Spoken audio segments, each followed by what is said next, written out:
Hello, everyone, and welcome to this episode of the Chitori Podcast. My name is Nader. And I'm Shayan. We're very excited to have you with us today.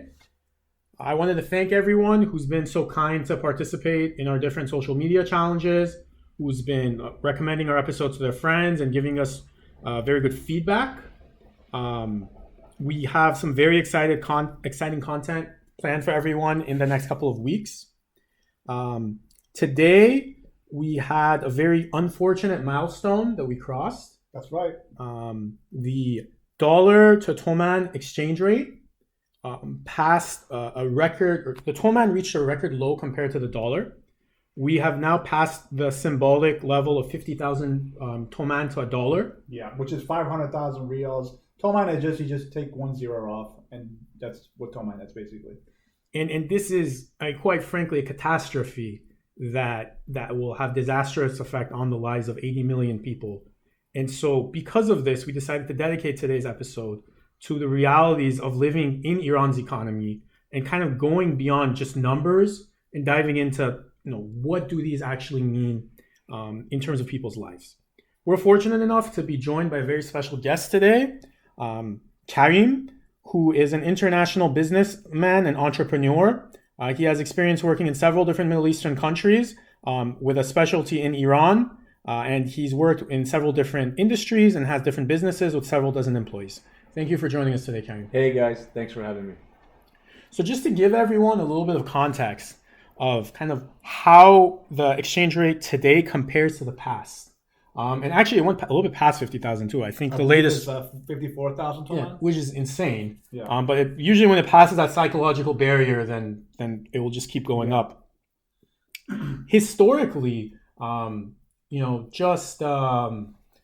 couple of months ago, before September, and these protests started, I think we were somewhere closer to maybe 30,000 even Toman. I'm trying to see, just to make sure you get the numbers here straight. In September, I believe we were around 30K, and then when 1,000 Toman. President Raisi's presidency started, it was around 25,000. It had actually gone down a little bit. Yeah. What we're witnessing today is actually a little bit unusual because usually there's a collapse in the currency towards the end of a presidential administration, usually at the beginning of every recent, at least Iranian president. Right. The currency has been relatively stable or done well. So just looking at the past 4 Iranian presidents in the first 18 months of their presidency, Khatami, who actually had one of the best economies in post-revolutionary Iran, the dollar exchange the Toman weakened 35% during his first 18 months, which was considered very, very bad, but later it actually stabilized. President Ahmadinejad, during his first 18 months, the Toman exchange rate only changed by 5%. It was relatively stable. President Rouhani, 12%, the Toman went down.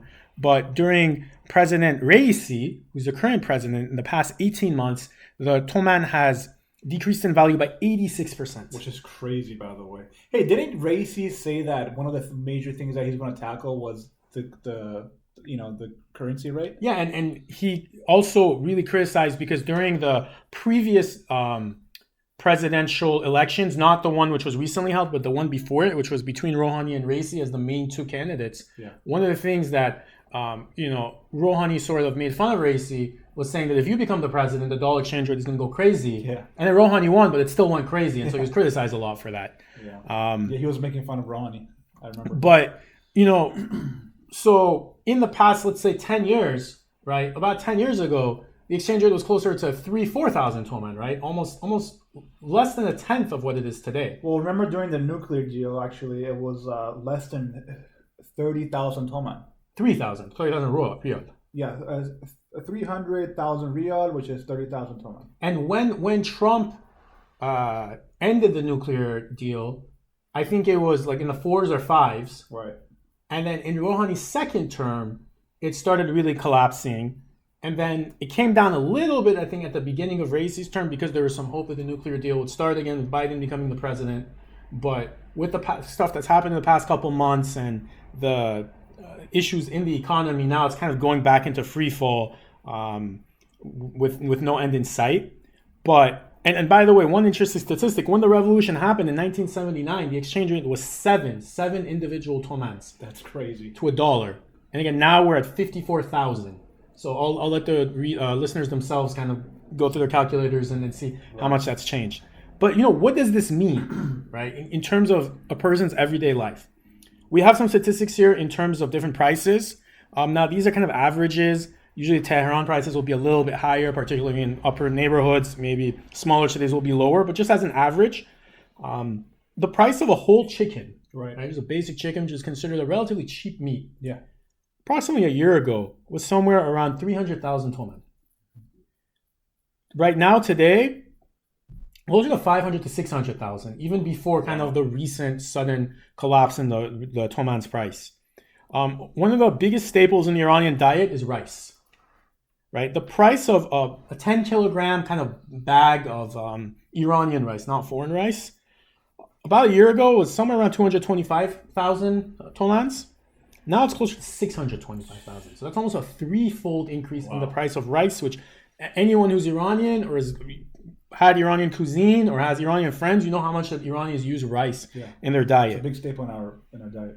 Lamb, which is the primary meat that Iranians eat other than chicken, around a year ago, it was 100,000 tomans per kilogram, which is still crazy per kilogram. And this was leading to a situation that already then there were some families that were not able to ever eat meat. It became a delicacy. Just a few months ago, it was 150,000 toman. And in the past month, there's been a sudden collapse, or rather increase, in the price of meat for a number of different reasons. And now it's closer to 300,000 tomans per kilogram. Double the amount. Yeah, which is again insane. But okay, so we're just throwing some numbers at you. Let's look at incomes. Right. How much is it on the other end of the spectrum? So a lot of people might not know this, but Iran has different government bodies and economic bodies which determine kind of minimum wages for single people, for people that have married, and it's a very it's a partially state-controlled economy. Right? There's a lot of interference, more so than, let's say, in the US. The base minimum wage for a single unskilled worker, right, for the year 1401, in the Iranian calendar, which is the year this is the last month of, 5,600,000 toman per month. Usually, when you talk to Iranians, they give you their salaries in month terms, not in annual terms. But 5,600,000. Right. Which could compare that to the price of 1 kilogram of lamb. Again, that's 300,000. Think of how many kilograms of lamb they can buy in a single year. There's some talk of increasing that to about 7 million toman for the next calendar year. That hasn't been passed yet. That might change. That's an increase, but that's not even a twofold increase. Whereas the price of a lot of basic staples, has doubled or tripled as we saw. A basic white-collar worker, someone that's, an engineer, or works in a bank, or has a college degree. I mean, not doctors will probably make more, but like basic with a couple years of experience. Again, they're neither entry-level nor they're a senior person. You're looking at somewhere between 10 and 15 million toman. Again, depending on where they live. In smaller cities, a little bit less. Bigger cities, a little bit more per month. 10 million to 15 million toman per month. If you want to kind of break this down in terms of expenses of, so now given these prices, how much does it cost to live?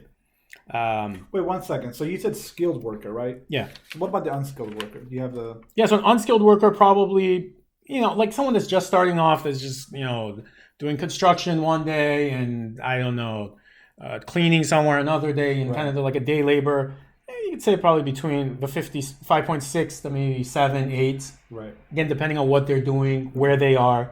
And you have to look at, is it a lot of Iranian families, only the man works? That's true. A lot of Iranian families, no one works because they're unemployed too, which is the people that really get destroyed. And so let's say a 2-person family, right? And these are, again, average numbers, some general numbers. You'll have some variations, but to just give you a basic reference. And I know I'm throwing a lot of numbers at people, but just be patient with us a little bit. A 2-person family, you could expect to make between, again, 10 to 15 million, depending on how senior the position is and whether the wife works or not, or husband works or not, I guess, because sometimes you have it the other way. You can expect to have, if you don't have any kids, if you don't have any giant medical expenses, somewhere around 5 million toman just for your basic food, for your basic, I don't know, soap, like day-to-day necessities. You're not buying fancy clothes. You're not buying, any gifts for yourself. It's 5 million. There's about half of it to a third of it gone right there. Rent, and I actually want to talk to Karim about this because rent in Iran is very complicated. Rent will, depending on the city, depending on where you are, maybe around 3 million, 4 million, maybe 5 million. Again, it heavily depends on neighborhood. But there's a lot of it gone. There's 8 to 10 million of it gone right there, day-to-day stuff. Most Iranians, they'll probably have some loans on things. They have to pay installments. People might want to save some money for buying a car. There's not that much left at the end, at the bottom of every month. And we're reaching a point where middle class, like, again, college educated people who are not the bottom parts of the society, increasingly they have to sell the wife's gold, or they've saved up some dollars over the years and they're going into their reserves, right? They're not only not saving for the future, but they're usually burning into different things that they had for investments into for later. And so you're reaching a point again, and this is not counting, let's say it's someone's birthday, or you want to host people at your house. Yeah, you want to go out or whatever. A medical expense comes out. Your kid wants to take a setar class. Yeah, you want to buy a present for your kid's birthday. All these things are expensive. So yes, if you're visiting Iran, a lot of people will come and say, you can go to the fanciest restaurant in Tehran and you're probably not going to pay more than 1 million, 2 million, or 3 million toman. You can go crazy steak place, like the highest end place. And yeah, 3 million toman, divide that by 50,000 per dollar. That's not going to be that many dollars, right? You're getting the best meal in the country for at most $60, $70, and that's probably for multiple people. But compared to the income of someone, that could be, almost a fifth of their monthly income for one meal. That thing that you're paying. Karim, actually, one question for you before we go on. Can you explain the situation with rent? Sure. And there's this idea of, I think, rahan it's called, right? How does rent even work in Iran? So if I am someone who has a property and I have someone who wants to rent my property, I have the right to get a hefty amount of a deposit from him. I have to return that deposit at the end of the tenure when he's there with us. But it is something common within Iran that whether it's in residential or commercial type of properties, the owner of that property can get a hefty amount of a deposit. Now, depending on the amount of deposit that there's a minimum requirement, that will influence the rent that we'll have to pay on a monthly basis. So, I hear the word deposit here. I know in the U.S., a couple of years ago when I rented somewhere, I put a $600 deposit down for somewhere that might have something like a $2,500 rent. True. Is that the same sort of ratio in Iran there? Not even close. Because, for example, in somewhere in Tehran where you are paying, let's say, around 10 million toman a month, you're probably going to have to spend around 500 to 600, some cases even 700 million toman of a deposit. So you're paying 70 times your monthly rates. True. Just for that deposit. So even if you will get that money back in some time, and it'll probably be worth a lot less by the time you get it back, you have to almost save for a down payment to get a rental property. That's not even a basic house. No, it's very common in Iranian. So you can see, and again, with these numbers that we talked about, where a normal worker, the average person, not someone that comes from a rich family, not someone that has a business, but someone that just has a basic job, they might be saving, if they're really pushing themselves, 2 million, 3 million a month. And suddenly that same person has to put down, something 70, 80, 100 million to rent somewhere, not even to buy something. And most of the time they might be renting, they might be borrowing from their families, from their friends, might get loans from the bank. So they don't have that amount of liquidity in their bank accounts in order to just, spend like that. And how does buying work? So like in America, they have mortgages and, 20% is like the standard number. Some people do a little bit less than that. And then you get a loan. How do you get the full cost of the house when you take a loan, and how much you have to put down? How's that work? Previously, the way that used to work, that you would have to pay 100% of the amount of the value of the house in order for you to get ownership. But because of the dire situation in Iran, the people have been willing to compromise in the way that they do transactions.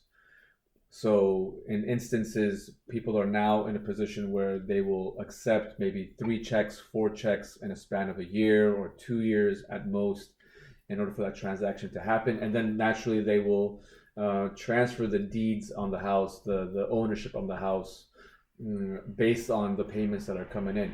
But hence, this type of transaction and this type of processing will cause conflict, and hence, the judiciary system will also have, its headaches based on. You're saying in 2 years, or maximum like 3 years, something like that. This is if you're lucky. In the U.S., you pay what, a 30-year mortgage, something like that, and you're doing that in a tenth of the time, with probably a tenth of the purchasing power. Yes, and then mind you, just to put into perspective, the house that I bought around 7-8 years ago was, the way we do our pricing is per square meter. Mm-hmm. I paid for a house that was around 10 million toman per square meter. Right now, as we speak, that is around 100 to 110 million toman per square meter. Now there are and this has just gone off, increased throughout the country, throughout the city, and depends on the location, how old that building is. But home ownership is very difficult, and it's probably at its all-time low in terms of new home ownership.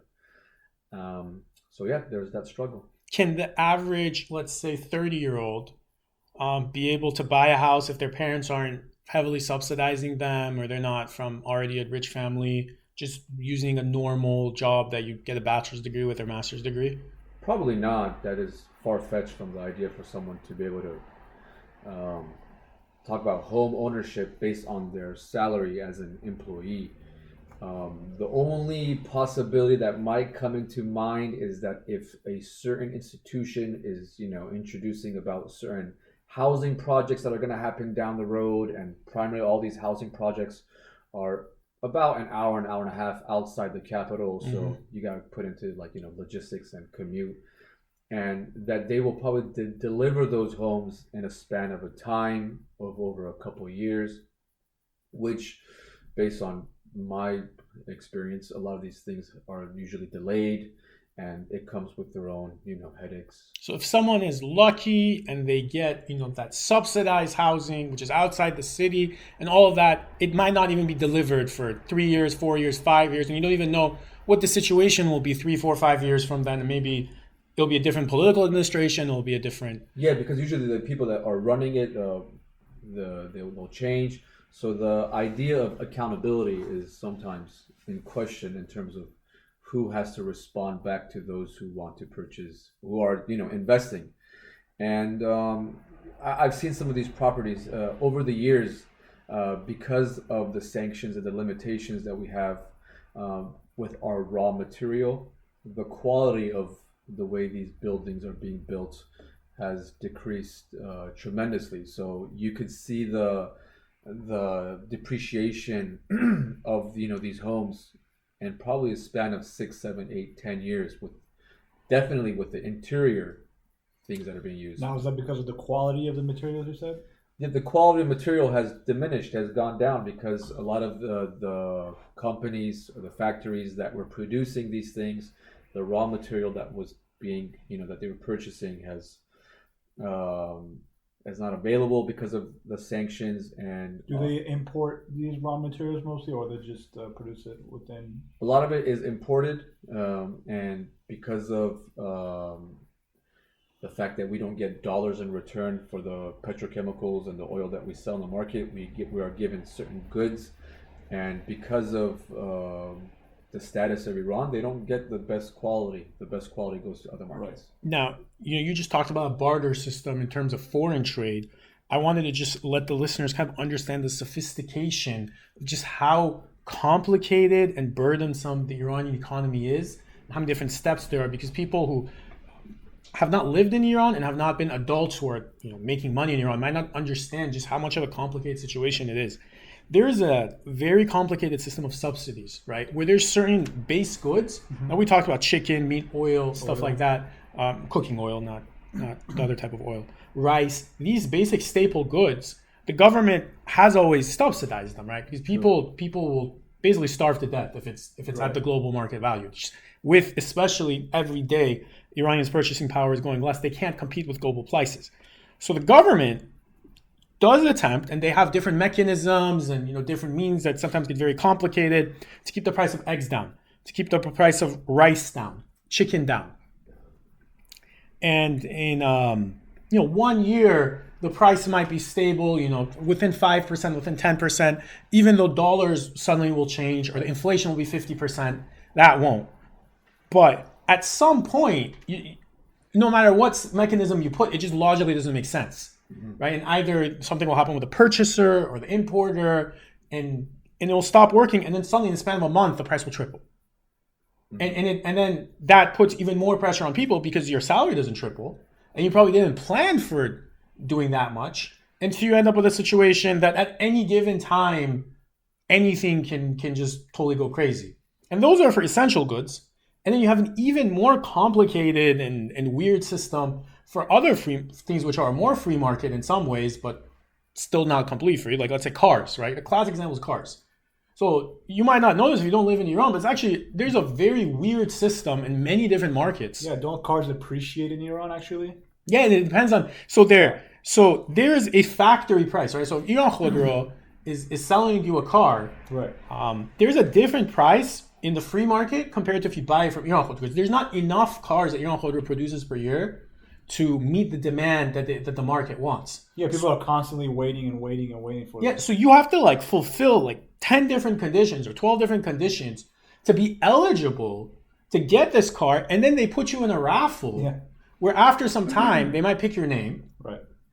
And then if they pick your name, then after a bunch of time you can get a car. Some people complain about the quality and stuff, but you get a car, and usually the person, when he gets that car or she gets that car, they can sell it probably 2 or 3 times that value the next day. Yeah, true. Because there's a free market where people want this, and there's nothing. So yes, you end up with a weird situation where you get a car, it's used, you might use it for a year, and you sell it for more than you started off with. That's right. And this is why it's like this Wild West economy where some people will just get lucky depending on what goods you bought at what time and what loans you got. And you'll suddenly make a bunch of money and it will work for you. And other people will not only get destroyed by inflation, but they'll get destroyed even more because they didn't sell, their house at the right time or the car at the right time. And it's they might not even have the purchasing power. Or they don't have the purchasing power. And you kind of have the lowest of the low, who are the poor, right? The people that don't have college degrees, that sometimes are unemployed. And what is the poverty rate in Iran? That's a very good question. I do know what the poverty line is. What's the poverty line in Iran? According to the latest statistics in October, I believe they announced that the poverty line for a family of 4 is around 18 million toman a month. Now, mind you, the average salaries in Iran, even if you consider that there's a family, that there's 2 individuals working full time, might not even hit that 18 million toman. Yeah, that's higher than the numbers that we discussed in terms of income. Figures have even indicated that it could be around 24, 25 million toman a month for the poverty line. So it's a point of concern. But so let's just do a quick calculation. 18 million. Just throw out some more numbers. But the unemployment rate currently in Iran is around 10% or so. Officially. Yeah, according to the IMF. That's external sources. I don't know about internal sources. I think that it's around 30-35% right now. Oh, really? Okay. And it also it depends, because there's unemployment and there's underemployment too, right? Whereas the classic scenario where you have a taxi driver who has a PhD from crazy university, a lot of people are employed, but it's not what they studied for and not what they spent their entire life for. Right. Yeah, you'll see a lot of taxi drivers who have a PhD. And so whatever. A lot of the people that are working in my organization, that they have from backgrounds that is related to engineering per se, because that's one of the more common majors that university students choose to study, but none of them are related to what we offer, for example, in our organization, which is more of a service sector. And you didn't study engineering. No, not at all. And you're the boss of a bunch of potentially more well-educated engineers than you were. True. But because you had that entrepreneurial spirit, which actually does quite well in Iran for some people, you end up making a much, much higher income and have much, much more economic freedom than. Well, the way that I want to put it into perspective for our viewers when it comes to how the way economy per se works for you to be in a position to have a way of income is that you have to have whether a product or a service in order for you to sell into the market within itself. Now, when you touched about cars, we have a inner cash flow mechanism happening within the economy of Iran, where there's a substantial population in Iran who are buying cars and selling cars on a day-to-day basis. It's like stocks. This is their legitimate job. Now, this also is for the stock market. It's also for cell phones. It's also very common for real estate. So this kind of creates a very unhealthy economy when you are able to buy a industrial equipment at a certain time, use it, and it's considered to be given an appreciation in its price instead of a depreciation because of the work that is done. So these ways of that people are doing transaction in Iran it allows for that sense of corruption, sense of not any kind of legitimate ways of offering some kind of skill set. Because there's a word in Farsi, dalal, yes, right, which is often used in terms of the Iranian economy, where we say that Iran is a nation of maybe there's 80 million people, 50 million of them might be dalals, and then you have 30 million people who are just suffering in poverty, right? Which means that you're not adding any value. No. You're basically just a middle person that's getting something and selling it. And to the point which I wanted to make is because of the connections and the people that they know, right, regardless of what industry is in. Even in my industry, I have to give a commission, I have to give a percentage to that person who has introduced a project for us. I'd be lucky if they work like this. A lot of the times, some of the times, they just tell me, what is your final price? And I'll do the rest of the negotiation with the client side and see how much I could add on to the price that I could sell to them. And just to emphasize over here, in such a weird Byzantine economy where there's all these different price controls in place, and I just want to emphasize again, if these price controls weren't in place, the majority of people would starve to death. Like there would be mass starving and riots, and they can't just let it be completely free. Which is the question today, where a lot of people are asking is, what is the breaking point? What right. are we going to define as the breaking point? When you touched upon, because at the same time, as much as there is a lot of fault towards the government, which I think is majority of the blame, but even the merchant, even the store, the person who owns a shop who is selling certain products, like I'll make an example. For example, in telecommunications, if I have a mobile store, right, I am allowed to buy foreign products at a subsidized dollar. So regardless of what the rate happens to the dollar, at least I know I have a sense of security and stability in the ways that I am going to buy and sell and conduct business. So I won't have to be very worried about the effects of that. But then again, that same shop owner, the person who's going to be dealing with the end user, for whatever reason, because he wants to sustain his lifestyle, or quite honestly, many of the times it's just for the intentions of greed, they allow themselves to change the price with the actual street market price, considering the fact that he's just gotten a huge profit off of what the transaction has changed. So just to give some numbers for context, this used to be 4,200, right? And then it changed. But let's just, for simplicity, say right. The government gives them a subsidized dollar at 4,200 to each dollar, whereas in the street it might be 30,000. Well, today it's changed to 28,500. So not now, and every once in a while they change that subsidized price to adjust for it, but you're getting about half or even a third of the market rate, right? So you're getting dollars at a cheaper rate. So the government's taking a hit True. To give you because you're giving some value to society. True. But then what you're doing is you're saying, I'm actually going to sell it at market price. At the market price, I'm going to take something in the middle. I'm doing that dalali. Exactly. And from one perspective, all right, well, that guy's an evil, corrupt person. But from another perspective, you have such an uncertain economy, and that person probably has kids they need to go to college, and that person, they want to buy a car, they want to buy a house. I mean, what are they supposed to do? The incentive structure in society is set up in a way where you're punished if you don't do that, right? Sure.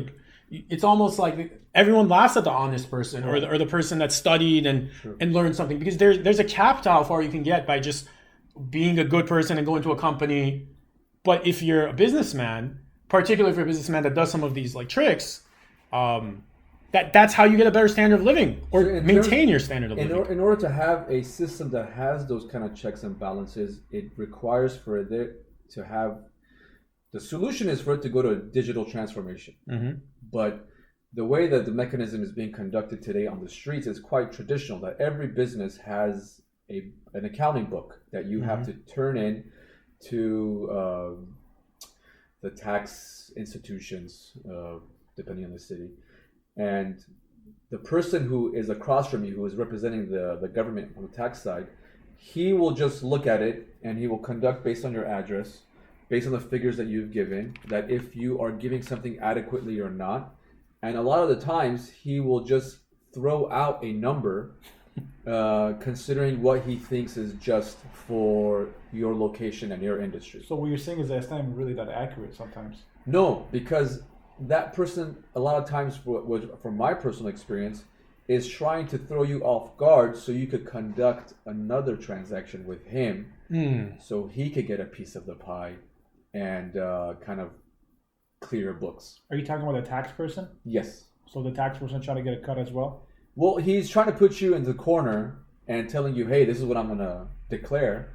But if you want to think about, paying a lesser amount and not paying that amount, Maybe we can make a deal. you can make a deal with me. Wow, that's pretty corrupt. And so, I mean, as someone that's been a business owner and created jobs, which is pretty difficult in Iran, aside from this financial instability and the situation where the currency is over the long term depreciating, True. no matter what, but in the short term, sometimes it goes up, sometimes it goes down, sometimes they start changing the rules.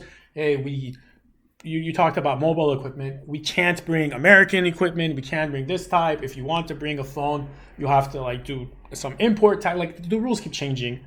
But other than that, what are some of the difficulties in creating a business or just conducting business as someone that's not an employee in Iran?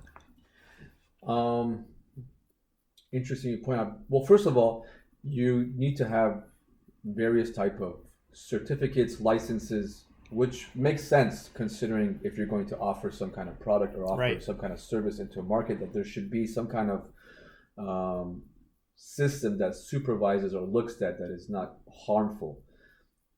But then again, in continuation, the fact that Social Security, for example, is a huge, hefty burden for the employee. I'm sorry, for the employer. You have to pay something. I have to pay around 26% of that person's salary per month in hopes for them to, it's for their Social Security. Is that Ta'min Ejtimai? Yes, we call it Ta'min Ejtimai. So regardless of what position I am as a business, if I am just starting, if I haven't really, broken even per se, I am obligated for every person that I have, whether they're full-time or whether they're on contract, for me to insure them. Okay. And this 26% is something that I have to pay on a monthly basis out of my pocket. And if you increase their salary, you're going to have to increase that 26% regardless of what their salary is, I have to pay 26%. All right. On top of that, in Iran, we pay 14 months worth of salary. So we have to pay something called AD, which is a bonus for the new year. And we have to pay something called Sanavat, which is something additional next to AD that each employee has the right to get. So for me as an employer, I have to pay 14 months worth of salary. Plus 25%. Plus 25%. On top of the already 30% I have to pay on my profits for on the taxing system. And at the same time, Iran is a country that has the most public holidays. I think they're top 2 in the public holidays. So I don't get that efficiency or rendement, as we say, It's a very free work culture, right? as you say. The So workflow is up and down, is what you're saying. it is. So I don't have that efficiency that I'm looking for as an employer to have my staff at a time that I think. What about, so the economy right now is struggling, right? There's high unemployment, there's high inflation. Does the government put incentives to help businesses, or are they more of a roadblock in terms of just those permits you talked about, or starting something new in a new market? So, well, considering the kind of industry that you're in, you have to go get certain certificates from that ministry. They have to check that product and services, and they have to make sure it falls into line, whether it's health related, whether it's culturally related, whether it's engineering or practically related. That is something that is more of a tangible sense. Which I'm okay with that. It all actually makes sense. But I have an issue when the laws are continuously changing and I have to adapt my product, my service to the market. Is the change with administration, or what do you mean exactly with the change? So, for example, if you are allowed to broadcast a certain message, like let's say on media outlets, before you're allowed to portray a couple wearing a certain attire, and they are allowed to come on these media outlets. Today, they say, for example, no one could drink anything that is red. Women cannot have ice cream. Men have to have long sleeves. Two men cannot be alone in the room at the same time. Two men cannot be alone in the room at the same time. And a lot of times you follow these rules. You follow the boundaries, you stay within the guideline. But even after, once you broadcast what you broadcast, you will get a phone call, you will ask for someone to come, you would be asked to go to their offices to explain yourselves, and you'd be lucky if it just goes by with a verbal conversation instead of you receiving a fine or they putting holds onto your certificate, which you can't conduct business. And then the medium that you could publish it on. Also, one day people are on Telegram and Instagram, and suddenly those aren't okay. So sure, now everyone still puts it on there, but the percent of people that are seeing things is less, and uploading it is a headache. And then there's all the standard stuff with internet filtering and the changing of the rules. The speed of the internet. The speed of the internet, how many people are looking at it. It's a total nightmare. So one last question to ask before we end today's episode. What about sanctions? There's a lot. This is a very now well-discussed topic. There's a lot of people outside the country that are saying sanctions. We have to put it up. It's the only way to support the Iranian people, actually. And there are people who are saying all the problems of the economy is because of the sanctions. Yeah, we have other people that are saying mismanagement. Yeah, there's this dichotomy of government mismanagement versus sanctions, and some people say it's entirely mismanagement. It actually doesn't have much to do with sanctions. Some people say no, it's entirely sanctions. And what is the government supposed to do? Their hands are tied. As a business owner that's been you're quite active, you've lived in that society, you've been there maybe when sanctions were a little bit less, when sanctions have become more, and they're changing. How have sanctions changed the way that you do business or people around you you've seen? In terms of when the JCPOA happened, per se, to put it in a little time frame, there was a lot of optimism in terms of the businesses, the European businesses that were coming into the country, because it was going to provide employment, and at the end of the day, it was going to have some kind of new products entering the market, elevating the standard of the quality that we currently have. We've been producing Pride for over 40 years. Pride is years. the car. And it still looks the same. And I guarantee you, a Pride that was built 30 years ago compared to what it's built now, that one was much more better quality than compared to now. And mind you, just to put in perspective, about 18 months ago, it was 35 million toman. And right now, I think it's around 240, 250 million toman for a car that can't even have the same quality. And just for reference, 250 million toman, and let's even consider that with a 50,000 toman, which was literally yesterday, so that'll probably affect the price. That's 250 million toman? 250 million toman. At a $50,000 thing, that's about $5,000 for them. Probably at a couple of months ago, it would be a little bit higher, but with an income of that's more than most people's annual income. That's a sevenfold increase in the price of just that car. Do you think people's salary has increased that much? Nope. As an employer who is trying to, any employer at the end of the day has to invest in order for something to fruit, in order for it to like come about. The average salary that I was paying 6 years ago, 7 years ago, was around 2.5 million toman. 7 years ago. Yes, 2.5 million toman a month. Today, the average salary in our office is around 11 or 12 million toman a month. So that's a fivefold increase into their salary. Now, just in the past 5-6 years, the toman itself has increased. I mean, we should do the math right away, but I think it's more than tenfold. Yeah, it was around 3 and now it's 50. So it's, what is that, 50 divided by 3? That's 16 times, over 16 times. And at the same time, at the end of the day, a lot of the times I hear in the conversations that my staff is complaining that they're having a tough time to meet ends meet. Yeah. So a lot of the people that are in my company that are couples, young couples, married, they get help from their family members, like from their parents. And these are private sector people that probably have some of the best jobs. Yes. I mean, they have very secure jobs. They have stable jobs compared to their peers. They're in a much more better place. But it's still not enough. Even if I do change my price list, I have been changing my prices, what we offer, whether our products or services on a year-to-year basis. It's still not efficient. It's still not adequate for me to be able to increase their salaries as well for them too.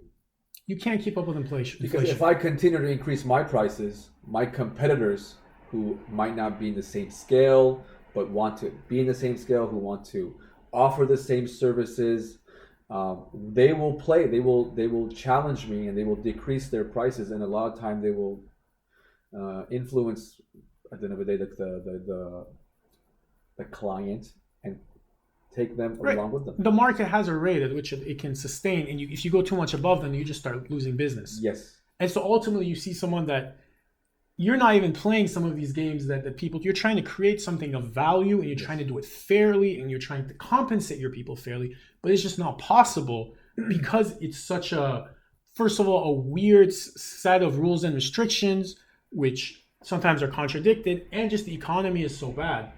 And this is why, people, anyone who's over the age of, let's say 20, 25, and they've seen this cycle in their lifetime, right? Where maybe like Khatam's time, maybe they might not remember that if they're 20 years old, but economy starts getting a little bit better. Ahmadinejad comes, sanctions start ratcheting up. It starts going really bad. You have the JCPOA, Rouhani gets a little bit better. Well, that only lasted for a couple of years. All right, now we're just going to go and get absolutely destroyed. And it's just starting to go downhill again. And there's just this cycle. It's a combination of the sanctions and internal issues, because the sanctions, they come and they try to affect and chokehold government institutions. Now, whether it be oil related or be anything else.